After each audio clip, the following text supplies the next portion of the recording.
I just made myself a strawberry milk, and I wanted to do another reading. It's one of my favorite things to do, and I'm going to be pretty busy, and I kind of want to continue on. Like, I found out what I needed to know this last time, the yin heart, I found out Two of Wands, Queen of Spades, and Two of Diamonds.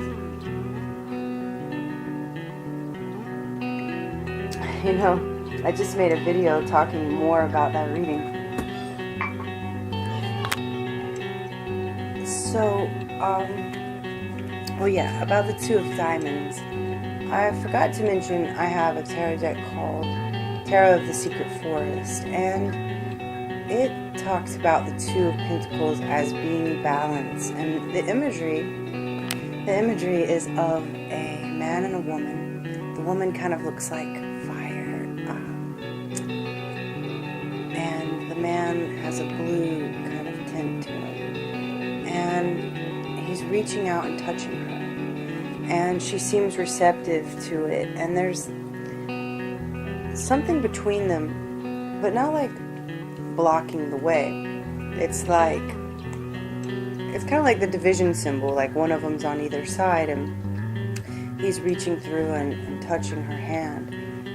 But certainly the bit of earth that's between them isn't like a barrier or anything. They could just walk around it or whatever. So it feels like in that deck it's like a point of contact. But really I think it's like the balance, like between the elements, so yin and yang. So fire and air are considered yang, and earth and water are considered yin. But it was interesting in looking at the Queen of Spades from the last reading, in that with playing cards, that queen is of a black suit, which is receptive, at least based in color. Which made me think that if fire and air are yang, then does that make them actually the most receptive because they're able to take a direction? Which would actually mean that to be yang is to be yin.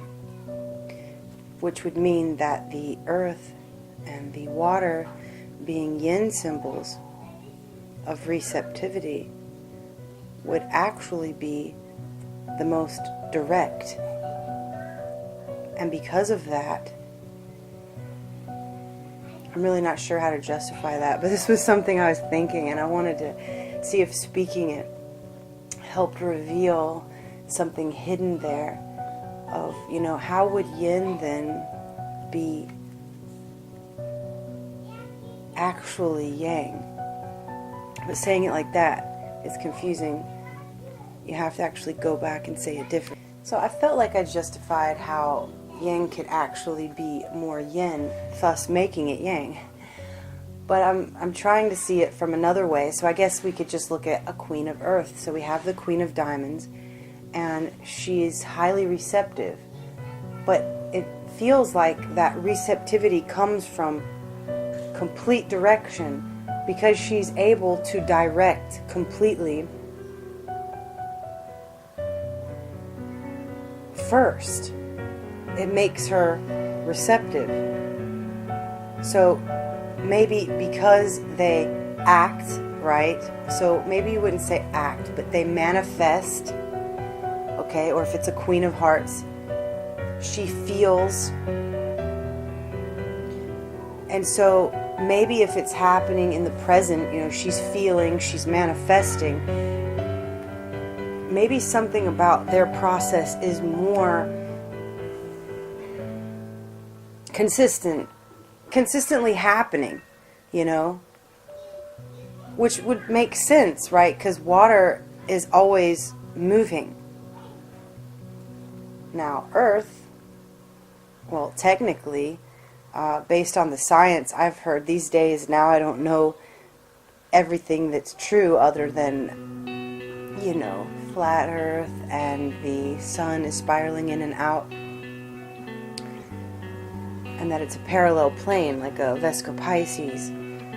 Anyway, this isn't all about what I know. You can learn those things from the Antichrist, in which case this is a great moment to say to place your blood over your intent. If you haven't, do not be afraid.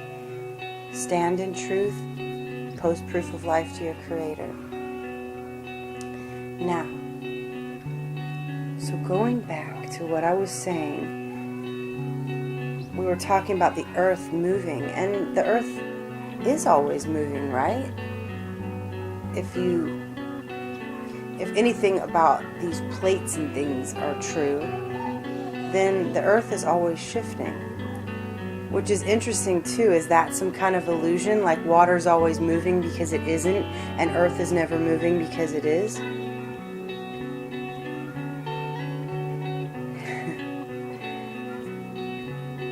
So basically, we would be looking at the Queen of Hearts or the Queen of Diamonds and wondering if there's this consistency. You could even say non-movement is consistency, but constant movement is also consistency.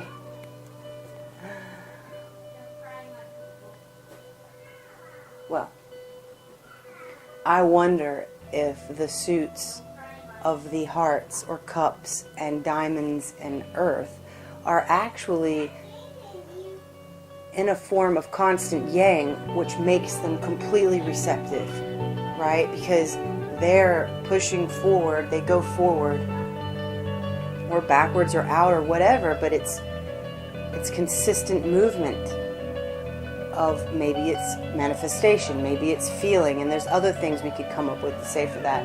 And so when things happen and there is some kind of interaction or intercourse, if you will, then all of a sudden we have a spark, right? Which in this case would be yin, would be receptivity, like they go for it, and then they have something occur that meshes with that, and they, in order to create the yang that they are, have to regenerate the yin that is birthed through them in the moment. Now, I'm not preaching this, I'm exploring this as I talk, and I actually think it sounds really interesting, but that would make the yin signs the most yang of all. So I'm wondering if people being taught that air and fire is yang and earth and water is yin is to fail to see, to look in both directions, and I'm sure there's even more, and then you can make it multidimensional too. I don't pretend to know, but basically, you know, you would want to say more like probably the yang signs of fire and air are actually incredibly receptive. That's why they're able to birth out this kind of direct, you know, Aryan approach. And by that I mean Aries. Anyway, so yeah, I found that interesting, but for now we're gonna see something new. I didn't like pre-think of something. I really like the vulnerability and freshness of just trying to think of something, and worst case I hit pause and then I try to reflect. So I'm trying to be creative in thinking of some kind of reading I'd like to do. Well, I've been really feeling the rainbow. I think we could do something like that, like, you know, we could just do 3 again, or, you know, we could make the arch as big as we would want. We could go with 4 and then kind of crown it with one that would be like the sun. That would be fun. Alright, let's see here. So we're going to find out kind of the rainbow path of what is on its way now that we've gained this kind of understanding of the choices put before us, the feelings we may have about it, the thoughts we may have about it, and which way we'd like to go, or just have to go in general, depending on your situation. Again, these readings, whenever I do them, they are for everyone at any time. So this would just be kind of like the rainbow path ahead. I like that, with the sun coming up. And so the sun will be like the crowning essence of whatever this path is that we're expecting. And if for any reason that ends up being kind of a more negative energy, we could always get another card, you know. But let's just see what happens here. Okay, so we're gonna say, here's the path ahead, and I think we'll get 4 cards this time. And so the sun will make 5. Because we were talking about that weird thing in the reading where 21 is you, and, you know, if 21 is the world and it's completion, so you're receiving yourself, you know, because it is you, then it's actually W, and W is 23. It's interesting.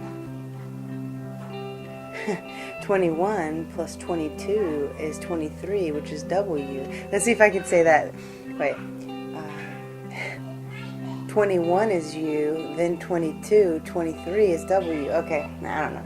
U is 21, and then you have 22. Okay, I don't know. It sounded better the first time. So here is the path ahead. So I'm kind of seeing this as the Queen of Spades is now walking through, you know, the 2 of Wands to see where that leads. Or maybe it's through the 2 of Pentacles. You know, the Ace of Pentacles often shows a picture of a path in the background, which is interesting, because if you start down the 1, it leads you to the 2. And who's to say you didn't keep going down that path? I would say a path has now been established for anyone who was listening to that, who may have felt this sense of non-conclusion, you know, which path do I take here? Because she was really seeing these simultaneous things, options.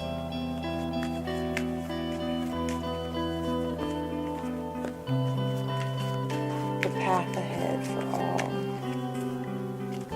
And nobody's path will be the same, so you'll have to interpret this according to your own good taste.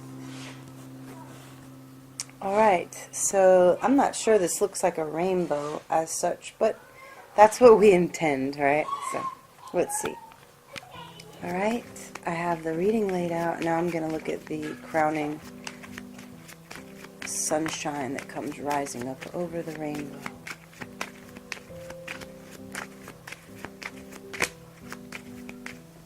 Okay. So here we go, and we see that the first step in our path. So the first card on the path, is the fiery King of Wands. Well, this is fantastic for a start, especially if you have been seeking that special King of Fire in your life. Definitely this can manifest whether you're male or female, but I see this as a man, you know. So this is very sweet and interesting. I haven't thought about the King of Fire kind of energy overly, you know, to describe it in a while. But basically I'd say there's probably someone in your life that has a masculine presence who's maybe getting ready to show up or communicate or inspire you in some way. One of my favorite things about the King of Fire is his passionate nature, which that's obvious, I know, but it's the way he can be obsessive about that. Like, I mean, really, it would be like more Scorpio water that would be obsessive, but I think there is definitely a possessiveness to this king. You know, this would be Leo, Sagittarius, Aries. So if you know a Leo, Sagittarius, Aries that's real masculine influence around you, they could be showing up. They could be really stirring your imagination, you know, making you feel inspired, like I was saying before. So let's keep going along the path and see what else we find out about this king. It's a wonderful king. He's very active. He gets people's attention through his enthusiasm, and he has this natural optimism, and not in a corny like Ned Flanders way at all. Oh hell no. I mean, these are the coolest people of all. You know, they have the most excellent, on point taste and sense of humor. But they also can see through things, and they know bullshit versus truth. Now, not necessarily in that same slicing way of the King of Swords, and you know, we all have little bits and pieces of all of that, but it's more just like they have this sense of someone's character, right? Like they could be around someone and sum up like, these people, they have good vibes, they're truthful, you know, or no, these people they're projecting something that seems off, and you know,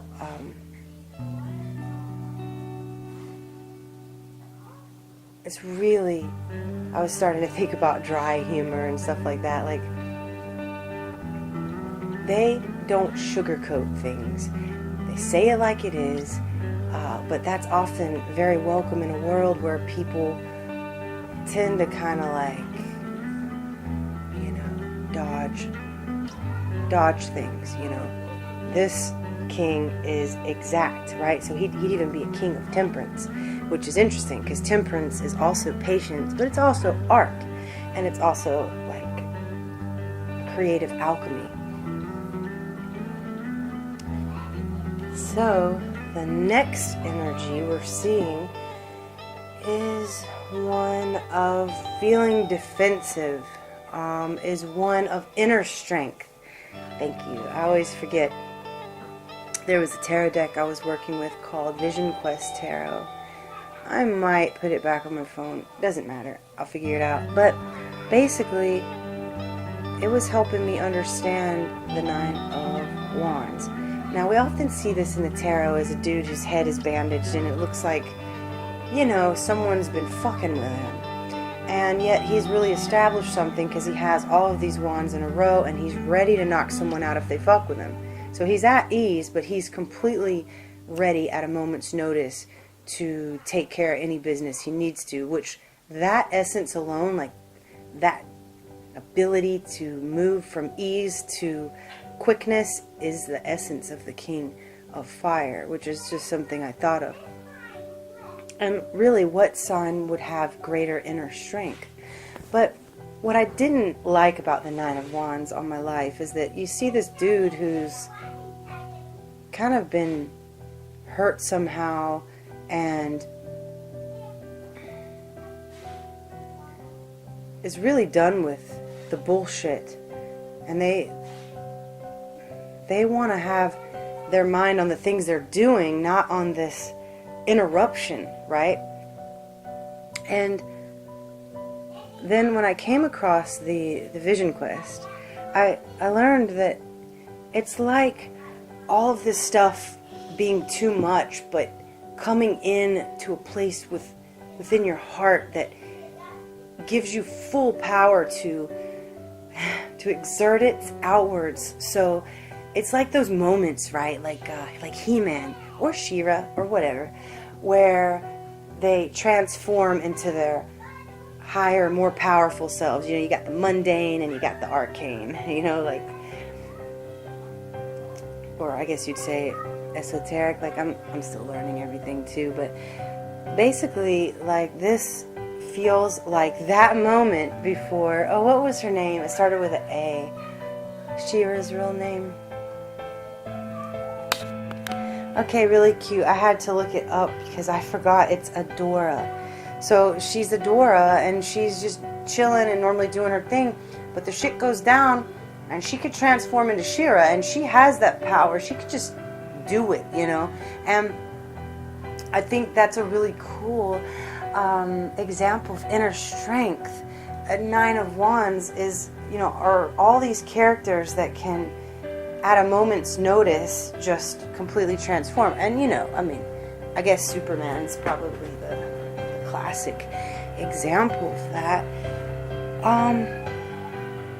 But in regard to this, I would say, like, this king could be coming to help. Okay, maybe what you have going on is starting to be too much, because if we go towards a 10, it often is. If it's going more towards an 8, then it's like perfect. It's answers, it's resolution, it's the resolution you need, it's what you want. And it's so fast, and the King of Wands loves. And it's so interesting, right? What kind of fucking irony is that the King of Wands is temperance, is the temperance card, because it represents Sagittarius. Oh, that's so interesting. This is to a level I haven't quite achieved or taken it to, but if the King of Wands is Leo, Aries, and Sagittarius, then it's 14, which is temperance, which is in. It's Leo, which is strength, which is 8. And it would be Aries, which I believe there's 2 cards that represent Aries, which would be the Emperor, which is 4. I think 4 is the Emperor. And let's see, I think there's another card that represents Aries. Well, I'm having trouble thinking of it. I'm going to be writing these things down if I'm so lucky as to keep looking into it. Just part of where I find like happiness right now, like the fact that there's an open door for me to explore these things is totally a gift. And let's see here. I made a list today, and this just, we won't get too much into it, but I just find it really interesting. We have the King of Wands representing those cards, at least those cards that we just said, and hopefully I haven't mistaken any of the numbers. I don't think so, because 3 is the Empress, 4 is the Emperor. So yeah, let's go Aries first. Well, first of all, we have K. The K of King is equal to 11, and it's also equal to 2, and 2 is B. Okay, and it's also equal to 20, because 20 is 2 and 20 is T. Or maybe some kind of anagrams you can get with that, though there are 3 consonants. I'm not sure what that would be. But basically, you know, that could be of note, because what is 2? 2 is the High Priestess. What is 11? Well, 11 is potentially also 2, the High Priestess, or it's after the wheel, so it's, the wheel is 10, so 11 is Justice. I'm trying to remember. So it's really sweet. 11 is Justice. And then we have 20, which would be Judgment. So do you see just how much power is there just from looking at K? Like, just seeing K for King is telling you right there, double High Priestess, Justice, and Judgment. That's fucking cool as hell. We were talking about, though, how this card represents Leo, Sagittarius, or Aries. We know the card of Leo is 8, which is strength. So let's see what 8 is. Is H. And also, the star card, which is 17, is equal to 8. And also we have Z is 26, which is 8. You know, then we have, I mean, this is just like, I'm just throwing it out there, not like trying to panic to get all the information. I just think that it's really cool if you want to learn how to explore in this way. Maybe I can throw the English alphabet key again, like a picture of it in this video if I haven't made any mistakes. Hopefully I haven't. Let's see. We have the Emperor's 4. So 4 is D. And 13, which is death, or is also M. And then we have that 22 is also 4, just like 13, and it's V. So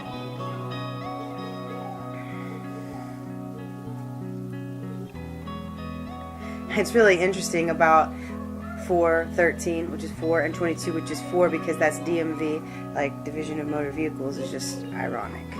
Anyways, we'll just do the last one for fun. Of course, is Sagittarius, which is Temperance, which is 14. And 14 is N. And 14 is 5, and 5 is E. And also, another one that's 5 is 23, which is W. So, it'd be really interesting in doing readings to write these things out and explore connections. I'm not sure if I ever will, but I just wanted to illustrate that briefly. And maybe we'll look at it some more in this reading. But overall, I feel like someone, I mean, though this could represent you, this could represent that you have been the one feeling like you're doing stuff alone and you're just fed up with it, but you are tenacious. You know, nobody can stop you. However, I would say if you're not really associating with that, this is you, then it's definitely someone that's very close to you or that you feel secure with, that you'll be interacting with coming up here right at the start, because it's the very first card, right? So let's look at what comes along this path next. Because if I see this as a path, it almost looks like this King of Wands is walking on the path. And then he runs into whoever it may be. Could be you. Could be me. That is standing here with all of these wands, with this inner strength, but feeling like on the defensive. For sure. But definitely having all they need inside to handle it. So here comes the king, and he's like, hey, you know, what's up? So let's kind of see. I think the next card is going to kind of show what that interaction will be. And there's a lot of power. I mean, there's a lot of fire, right? Nine of Wands, and then you got the King of Wands strolling by. Like, wow. So, ooh, wow, that's really cool. I get excited. I know how much this deck tells me exactly what's going on, so like it doesn't play, it doesn't joke. Like literally, if my heart is aching and I flip over a card, it's like 3 of spades every time. So I didn't even mention what it is. This is the Jack of Hearts. This is like the Knight of Cups, so you could say it's like a Page of Cups too, but I mean, just look at it. Like, this is romantic. This is someone who kneels before you and asks for your hand in marriage. Just that fresh feeling where the heart is put out, and it's like, I don't know if that sounds right, but you know what I mean? Like, it's really good. It's really, I mean, you know, I don't want to say the card is just really good, but it's really good vibes.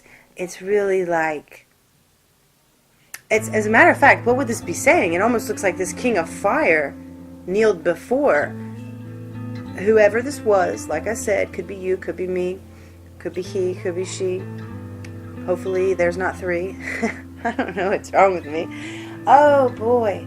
So basically, I'm seeing this Jack of Hearts as being the King of Fire. Like, it almost feels like the King of Fire has this giant flame fucking blocking anyone from knowing what the hell he really thinking. And he was really thinking about this offer of his love, most likely, is the way I'm seeing it. And it's also implied that this king himself has been feeling defensive. Not necessarily like there is something to attack, but just maybe wounded emotionally somehow, and feeling like he has the tenacity and inner resolve to handle it, but it still hurts and it's still annoying. And I'm pretty sure the other party in this felt the same way, from what I'm seeing. And one of the parties are probably going to be incredibly romantic and in love. And I'm not talking about what it kind of sounded like. I'm saying I see this King of Wands as taking on a kind of romantic Page or Knight of Cups type of energy. And so that leads to, well, we've got the Seven of Hearts, which can on the one hand be wonder and surprise, right? Like, wow, I was never expecting that. It can be the triumph of the underdog, they say. And I'm just kind of like retelling you stuff I remember until or if something kind of hits me with it. I kind of have a weird relationship with the Seven of Hearts, you know. My Tarot of the Secret Forest has this picture that looks like Briar Rose, and she's asleep, and she's drifting down this river, and it's like she's sleeping and dreaming of this big fish, okay? And it's interesting because the Nine of Cups in the same deck is this koi pond. But I don't want to get emotional talking about things that brings up for me, so I'm just going to chill and relax and go back to that Seven of Hearts. It can be, on the one hand, that lucky break, you know. It's, I don't like to say break, but it can be that exactly what you could have never expected is what happens. Which, what did we see? We saw a King of Fire randomly seem to transform into this like knight in shining armor type of vibe who offers her love. Now, that would be a wonder. That would be a surprise. And so, basically, on the other hand, though, the Seven of Cups can be very much unreal, because only what is actually manifested can be. They can't all be. This is a card of like, it could be this, it could be that, well, maybe it's this, or maybe it's that. And so seeing this here after these cards tells me that whatever it actually is that you've been wondering is revealed to you as something you were not expecting at all. Like, surprise. And I like that. That's what I like about the Seven of Hearts, is that there's this like tiny chance that there's a surprise involved. But for the most part, this card deals with these kind of illusions from small to grand that just are all fantasy. Okay? But there's always that little possibility that something is made real, and whatever it is, you were not expecting. Like, it changes the game. That's why it's called a triumph of the underdog kind of vibe, because, you know, there's like no chance that it would be that, and then it is. So something really exciting going on here that is mysterious, and it's very compelling. And I feel like it's really special. I'm getting the word special, but it seems like there's still some kind of like secrets or something you don't know. It's almost like the cherry on the top of an ice cream or cake. Yeah, well, I just looked up maraschino cherries because I always called them maraschino, but it's maraschino. Maraschino. And that sounds really interesting, right? And I can't even, oh yeah, okay, now I remember. Like, that's actually my favorite dessert, like the best tasting thing I ever put in my mouth. That's great. In this world that you know, that you eat, that is maraschino cherries. Well, that was really cool and weird and fun, but man, yeah, those are so yummy, man. I hope that made you laugh. That's what it's all about. or smile at least. So here we have the sunshine coming up over the rainbow. Let's see what it is. Oh wow, that is so fucking cool. You can't redo this. Like, I mean, you can't fake it, right? You just can't fake it. It's the Ace of Hearts. Like, they call the Ace of Hearts the Holy Grail. I mean, because it's the Ace of Cups. So what I really love about this reading is, like, whatever you felt was wrong on both sides, for both parties, is not actually what it was. It's almost like this heartfelt love offer, magical thing happens, and it's a major surprise, like, and it's that, what the hell is the chance? There was no way. It's like the sun. How do you make the sun in a tarot reading over the rainbow actually become the Ace of Cups, shining in all its glory? Here comes the sun. And it's funny, right? So if everything's its opposite, then actually the Holy Grail is the sun above our heads, and the Spear of Destiny is the black sun beneath our feet. Which, that was interesting. We'll just leave it at that. So all I can do is tell you, I'll show you a picture right now in the video of, it's this notebook my son got. It says, even the darkest night will end and the sun will rise. And I actually started crying when I saw this. Like, I can't even really explain completely why. I would say that it's interesting, we have fire and water, and you would say the two probably don't mix too well, but contrary to that, it would be considered yin and yang, which I don't know if it was this video or I just talked all about that, but looking at that as a whole different perspective as well, no pun intended.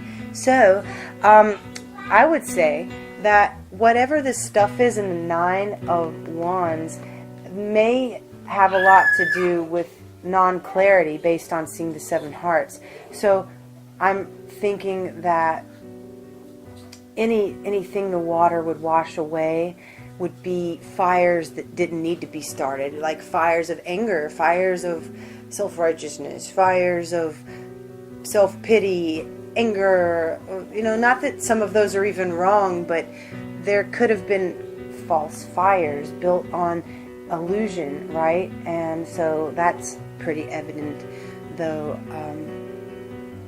You know, it can be argued that water is actually fire. So, you know, because it's our emotions that ignite within us the passion to begin with. So that goes again with, like, which element is really which, if everything here is the opposite of what it really is. I wanted to mention that something I think about the King of Wands is that there's someone you admire, you know, even if it's not for, like, you know, the eternal blood covenant of the marriage of ecstasy, you know, then it could be just in general, those people, Sagittarius, Aries, and Leo, are the ones who capture our admiration. It's the ones with that charisma and enthusiasm that we follow, that we crave, you know, because they feed us. It's just like that with the Queen of Wands.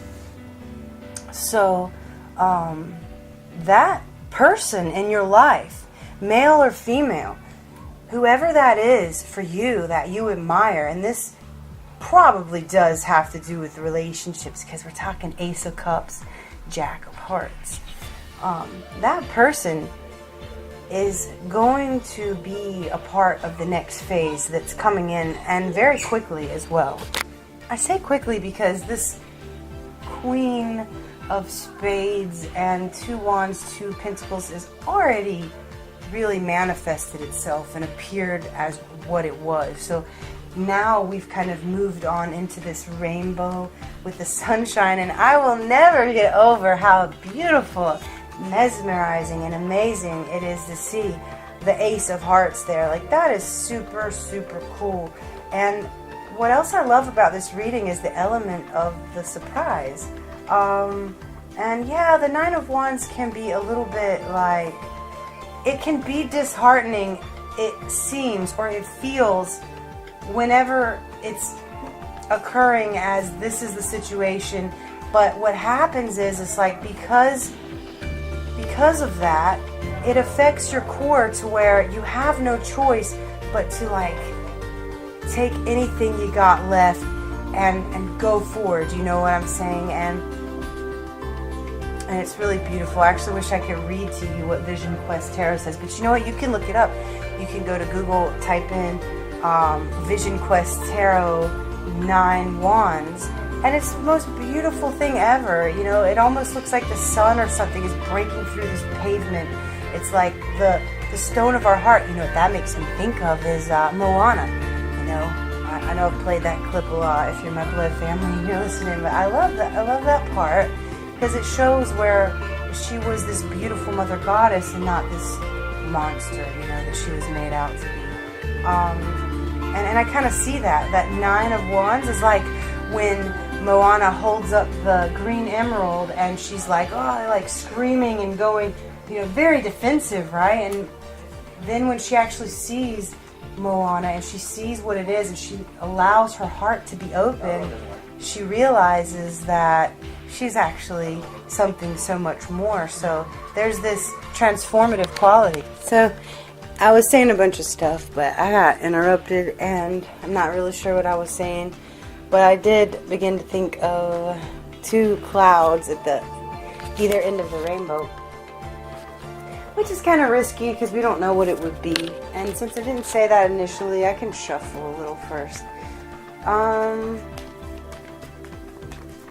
Yeah, let's just, I'll turn them sideways for fun, and we'll have like the initiation to this, which seems like complete communication, right? We're getting an actual person, it's not just a message or something. And then to this kind of surprise resolution, which could also just be like even more confusing than before if I hadn't gotten the Ace of Cups as the sun. I don't think it will be confusing at all. I think it's a pleasant surprise. We have nothing but overflowing contentment here. So I grabbed these 2 clouds. I think it's kind of cute like that. And we got 9 swords for the first cloud and 8 of hearts for the second cloud. Wow. Okay, so this is really interesting. For the first cloud, we got the 9 of spades, which is exactly so true. That this situation that is now coming up to be in question has really involved a lot of worry and feeling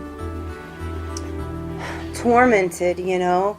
This is questions unanswered. This is answers unquestioned. This is like, you know, even if you're not afraid of nightmares and you go to sleep and you have the right nightmare, you will not be okay until you can make yourself feel better. This is, in the lightest sense, I like to look at it like you've kind of gone insane, but that's good because once you cross over that barrier, you're able to laugh. You know, I often talk about things, well, it's more my son. He'll say that, you know, the banjo should start playing. It's like the can of laughs in the background, but to a really serious situation, so it's not funny at all. But learning how to smile in that, in a wicked kind of way, despite it all. Not a fake kind of way, but a genuine, crazy kind of way. Anyway, so for 9 of spades means that, like, this is just, you cannot find your way out because it has the 8 of swords in it. Add an extra sword, you know. If you add any more swords, this whole thing is over. Like, you know, for the 10, it's like, well, things couldn't get any worse, and then that's when the 10 happens. But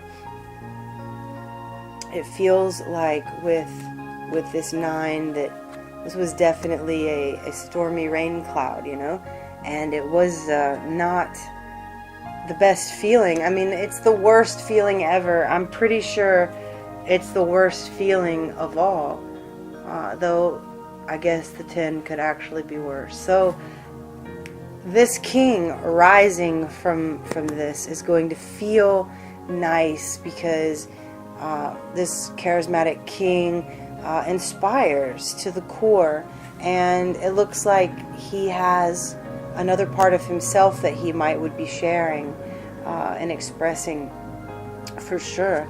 And then we see at the other end of the arc this Eight of Hearts, which is very heavy as well. So that kind of would be like the storm that this came from, right? This would be the heavy feelings. I mean, because this is a definite beautiful rainbow with a beautiful sun. Like, this actually manifested to represent exactly what I had it to. It's so cool. The Eight of Hearts is when you have to walk away from something you've invested in because it wasn't what you thought it was, or it just didn't work out. I did a reading about my father who passed away, and a message he'd send me, and in kind of the past position I got this Eight of Hearts, which in the tarot deck that I was using was this tree with a face in it, and you know, it was so sad. You know, it's when you want the best and you mean well, it just doesn't work out. And the good part of that card is that there is energy that is able to be redirected in a way that gives hope for a new and better thing. There's an ability to actually let it go and face the future. Sometimes we can't keep what we thought we wanted. You know, we have to see it, to know we meant the best. We invested a lot of time. That's what Eight of Hearts is. You invest all your time, your heart, your effort, and then only to see that it didn't become what you wanted it to. It's like the pretty, beautiful orchid flower that you care for, and then, you know, it just doesn't work. I've had a random rose that I took care of that bloomed so beautifully, and listened to this music with me. It was amazing. And then I've had flowers that I try to pamper and love in that way, and let them hear music, or I'll talk to them or put my blood on them, and they just don't do as well. You know, some of them go into kind of a shock, and some of them like panic and bloom really quick and then just go out. And some of them, it's just different for everything. There's sometimes you just can't make things work. And there's a new and better way, but sometimes you can't go either and like mess with all the old things, you know, in the rotten mansion, and wish for dreams that never come. You have to go and find out what's actually for you. And so there's a huge heaviness being left, heaviness of heart and heaviness of mind. So I've kind of done this reading in the reverse, We would have started with the clouds, but we didn't, did we? Which is interesting, because in the Bible it says God tells you the end from the beginning and the beginning from the end. So we have the sun as the Ace of Hearts. Like, it wouldn't even have mattered so much what was in the rainbow to get that. But we definitely have the rain clouds and the sun. And so we have this fire and this... I think there's going to be a lot of revelation about what you've been confused about. If there's anything that's been troubling you that you're unsure, for me also be a nice surprise. I think that ultimately this is not a lonely reading, and it's very, very content. I maybe shouldn't do this, but I'm going to be fearless and put the rest of the deck in the middle and turn over the top card, and I'm going to just call this a secret. This is something we don't know about that is also going to come into play. You could consider this a secret color. Whatever. Oh, I like that. We got the Ace of Spades. So this is quite direct. For me, the Ace of Spades is always the answer. And this is definitely talking about being made completely clear on anything you weren't sure about, and therefore all of these potential feelings of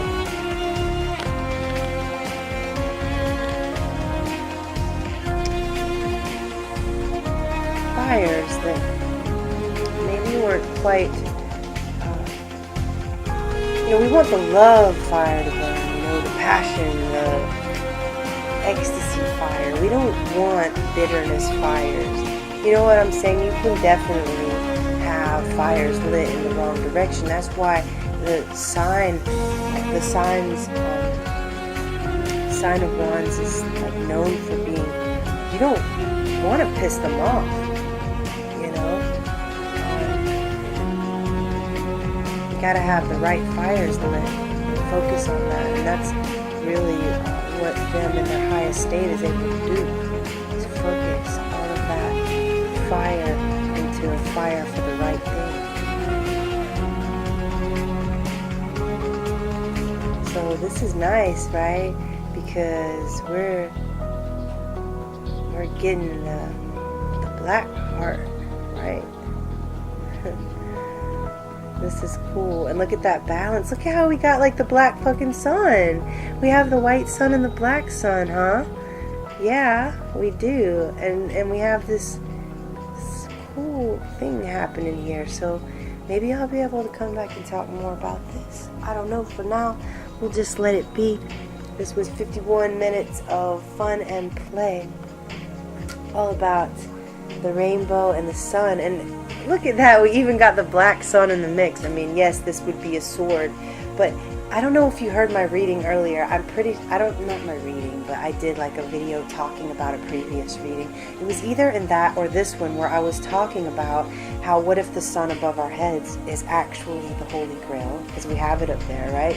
Ace of Hearts, which is cups in this reading, and then the black sun would be the spear of destiny, which could be a wand or it could be a sword. But a spear is probably more of a sword than a wand, right? You know, because if you think of a lance, for example, it would be more of a sword than a wand. But you could probably, even if it had been a wand, it's still black though, right? So we're getting that essence of the black sun. I think that's so cool, and I like how the divine masculine in this reading is seen as the darkness, you know, the one who is on the other side, and we're seeing that the sun above our heads here was actually the divine feminine. And of course, it would be that way because, you know, it's a reflection of one another, of the same. It's parallel. This is one of the most fantastic readings I've ever done, and I'm really, really happy about that it could be here where I'm really having fun doing these things, where I'm being creative. So again, just to throw in there, I think it's really important that I repeat it a few times, because this is what it's all about right now in this realm. You need to place your blood over your intent to pass into the Garden of Eden. Antichrist has the spear of destiny, and there is no reason to fear. You just place your blood over your intent to bring forth heaven on earth. You write, I intend to bring heaven on earth and release all from bondage, and you place a drop of your blood over the word. And you can place whatever is comfortable to you in honor and truth. So eternal rainbow kisses forever and always. One thing I wanted to add to all that I said is that you can take your divination tools, be it tarot, playing cards, oracle, and place your blood upon them. You can upload them into the ether, flying your colors clear on everything. It opens up your heart to connect with your Creator and helps to bring forth heaven on earth. This will make your divination pure and true, and you'll really be able to see the things that you need to know and know the path, the way to go. So, with that, I will talk to you next time.